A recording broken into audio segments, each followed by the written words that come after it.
명태균이 사실 최후의 안택을 줄 수 있다는 의사를 전달했어요. 내가 뭐라고 명태균 쪽에 의사를 전달했느냐.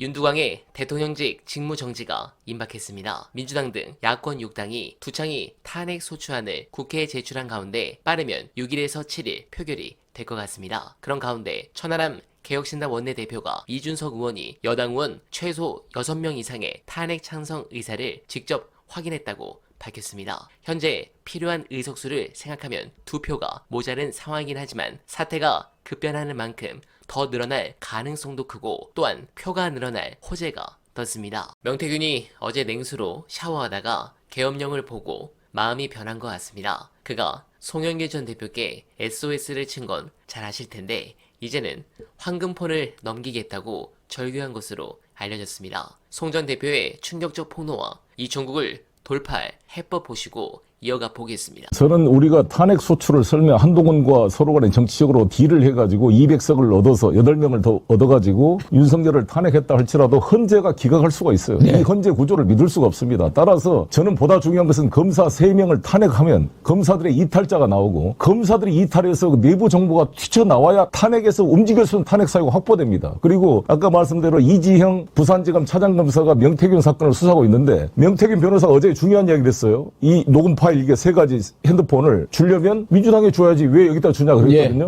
명태균이 사실 그 함성덕 교수를 통해서 나를 보고 싶다는 이야기를 했던 거 아닙니까? 최후의 안택을 줄 수 있다는 의사를 전달했어요.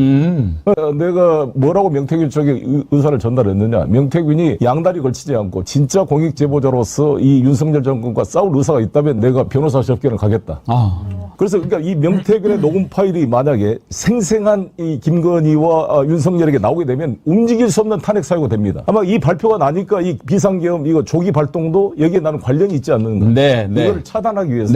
그리고 어제 갑자기 최재형 목사 서울의 소리를 전부 압수수색 들어갔어요. 이명수 기자를 제가 어제 만났더니 이명수 기자가 고모 이모 간에 그 3억 7천만 원 그 유튜브들 관련 거 썼다는 게 나오잖아요. 명태균이가 여론 조작했던데 3억 7천만 원. 지금 김건희 고모가 극우 유튜브 관련된 3억 7천만 원. 공교로운 이것들이 드러나면 움직일 수 없는 탄핵 사유가 되니까 어제 압수수색을 동시 전격적으로 들어간 겁니다. 최재형 목사하고 서울의 소리하고 이명수 기자 집하고 그리고 명태균의 이러한 것 이것들을 조기 차단한. 그러니까 이번에 이 어설픈 저는 이 계엄 선포는 순전히 김건희 보호를 위한 방탄 계엄이라고 보여집니다. 따라서 우리 민주당이 탄핵 의결 200석과 헌법재판소에 의존하는 싸움을 할 게 아니라 이것도 진행해 나가되 기본적으로 검사들을 조져서 검사들 내부에 반란표가 나오게 하고 정보를 수집해서 아무리 의용 헌법재판소라도 탄핵을 하지 않을 수 없는 객관적 증거를 확보하는 게 중요하다 이렇게 생각합니다. 네, 공감합니다. 뚝이 하나씩 무너지고 있습니다. 검찰에서도 지금 윤두창이를 반란죄로 수사를 해야 한다는 목소리가 나왔죠.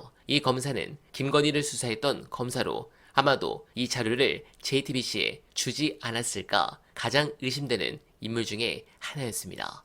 또한 법원에서조차 대법원장이 두창이에게 경고를 해야 한다는 목소리가 나왔습니다. 서울 소재 법원 소속인 이 판사는 이날 글을 통해 어떤 이유를 붙이든 간에 윤 대통령의 비상계엄 선포는 정당화될 수 없다며 누구나 자유롭게 자기 생각을 주고받을 수 있는 권리를 침해하고 헌법을 통해 국민 모두가 최소한으로 합의한 민주적 기본 질서를 짓밟은 폭거라고 밝혔습니다. 네, 자신있게 말씀드리겠습니다. 이 정권은 망했습니다. 다만 절대 방심하면 안 됩니다. 바둑도 끝났다고 자만하는 순간이 가장 위험한 순간이고 두창이는 지지율이 1%로 떨어져도 버틸 것입니다. 그리고 아직 종편이 등을 돌리지 않았습니다. 지금까지는.